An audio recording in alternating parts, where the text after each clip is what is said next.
Olá, meu irmão, graça e paz mais uma vez, tudo bem? Nós estamos aqui para continuar o nosso devocional em Efésios. Em alguns momentos eu estou falando um versículo somente, em alguns outros momentos eu estou falando de mais versículos. E hoje eu quero falar no capítulo 1, do verso 15 até o verso, deixa eu ver aqui, o verso de número 18, que é quando Paulo, depois que ele fala de como Deus nos elegeu em Cristo, como ele nos comprou para o louvor da glória de Deus, ele vai estar tratando agora de um tema muito importante, da sua preocupação e amor que ele tinha com aquela igreja, que também deve ser a nossa preocupação. E como se dava essa preocupação? Uma preocupação em oração. Observe o que está escrito no verso 15 do capítulo 1 de Efésios. Por isso também, tendo ouvido falar da vossa fé no Senhor Jesus, que há entre vós, e do vosso amor para com todos os santos. Olha só como essa igreja de Éfeso ela era conhecida do apóstolo Paulo. Será que a nossa igreja, será que nós como igreja podemos ser conhecidos assim, com fé, com amor, para com todos os santos que há no Senhor Jesus, ou seja, algo que vem do Pai? Eu quero fazer um parênteses aqui para que você medite que a carta de Paulo aos Efésios era uma carta trinitariana.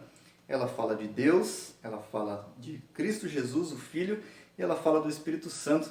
E nós vemos como a Trindade, muito maravilhosamente, é tratada aqui nessa carta aos Efésios e como em abundância é falado a respeito desse tema para a igreja de Éfeso. Observe só, no verso 16, não cesso de dar graças por vós, lembrando-me de vós nas minhas orações. Então o apóstolo Paulo manifestando agora uma preocupação com a igreja de Éfeso. Primeiro ele reconhece o trabalho, isso também foi reconhecido lá em Apocalipse, quando a carta é dirigida para os irmãos de Éfeso. Mas o apóstolo Paulo, quando fala do Apocalipse, estou dizendo a respeito de que o Senhor Jesus reconheceu que, embora eles tinham perdido o primeiro amor, havia boas obras neles. Mas voltando aqui a este assunto, Paulo está falando assim, não cesso de dar graças por vós, lembrando-me de vós nas minhas orações, para que o Deus de nosso Senhor Jesus Cristo, Pai da glória, vos dê o espírito de sabedoria e de revelação do pleno conhecimento dele, sendo iluminados os vossos olhos, ou melhor, os olhos do vosso coração, para que saibais qual é a esperança do chamado que ele vos fez, quais são as riquezas da glória na sua herança nos santos. Irmão, é muito maravilhoso notar aqui o primeiro ponto, o apóstolo Paulo orando por aquela igreja, ele de certa forma convida e nesse exemplo ele está falando para que os irmãos também orem, da mesma forma que ele estava fazendo, orando pelaquela igreja. E depois ele vai falar assim que o Deus e Pai de nosso Senhor Jesus Cristo, Pai da glória, vos deu o espírito de sabedoria e de revelação no pleno conhecimento dele. Um grande privilégio que o cristão tem é de ter o Espírito Santo como o seu guia, como o seu instrutor, como aquele que mostra toda a verdade de Deus. Isso é um privilégio que só o cristão pode ter através de toda a obra do Espírito na sua vida, na regeneração, quando ele nasce de novo, na santificação, na adoção, no qual ele chama Deus de Pai e tem o livre acesso. E o apóstolo Paulo agora está orando para aquela igreja para que Deus desse a ele o Espírito de sabedoria e revelação. O apóstolo Paulo disse para a igreja de Corinto que o homem natural não compreende as coisas do Espírito. E ele disse também algo muito maravilhoso, que é que o Espírito penetra nas profundezas de Deus.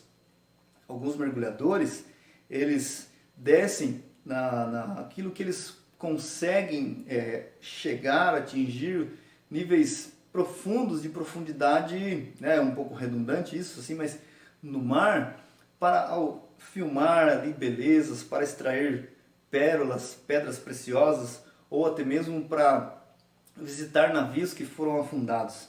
Mas nenhum homem pode penetrar as profundezas de Deus e trazer por si só tudo aquilo que Deus tem. E o Espírito Santo penetra as profundezas de Deus. E isso é maravilhoso. E Ele nos deu o penhor do seu Espírito. Ele nos deu a garantia que nós somos dele. E nisso Ele pode nos dar o quê? O Espírito de sabedoria e de revelação. Não é uma revelação no sentido místico, Deus me revelou, eu vi um anjo ou alguma coisa do tipo. Não, não é isso. É um espírito de sabedoria, a sabedoria de Deus, a profundidade da riqueza, a sabedoria descrita em Provérbios, a sabedoria do próprio Deus. E E nisso se cumpre aquilo que João disse na sua primeira carta, no capítulo 2, verso 20. Vós tendes a unção do santo e sabeis tudo, ou seja, nós temos o privilégio de sermos guiados por Deus.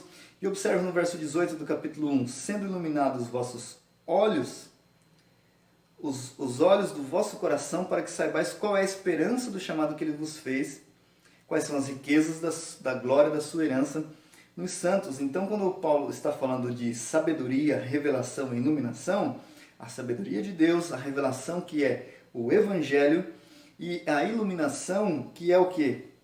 A aplicação dessa revelação, a aplicação do Evangelho para a nossa vida, a iluminação da palavra de Deus, como disse o salmista, lâmpada para os meus pés e luz para o meu caminho é a tua palavra. Então, o salmista se deleitava na palavra de Deus. E agora o apóstolo Paulo está falando que em Cristo nós temos todos esses privilégios de sermos iluminados, de termos sabedoria. Por quê? Porque o grande mistério foi revelado, que é o Evangelho de nosso Senhor Jesus Cristo. Meu irmão, o Evangelho é suficiente. Não permita que evangelhos estranhos, evangelhos que não estão de acordo com o Evangelho dos apóstolos, sejam pregados e engane você. Firme os seus pés no Evangelho, firme os seus pés na rocha, que poderoso é o Senhor para iluminar o seu caminho e te dar sabedoria, principalmente nesse momento que nós estamos vivendo agora, para servir ao Senhor e assim aprender e ser iluminado por Ele até o dia que Ele voltar, onde nós não precisaremos de lâmpada mais, porque Ele será a nossa lâmpada para sempre e amém. Que Deus abençoe, muito obrigado e até mais.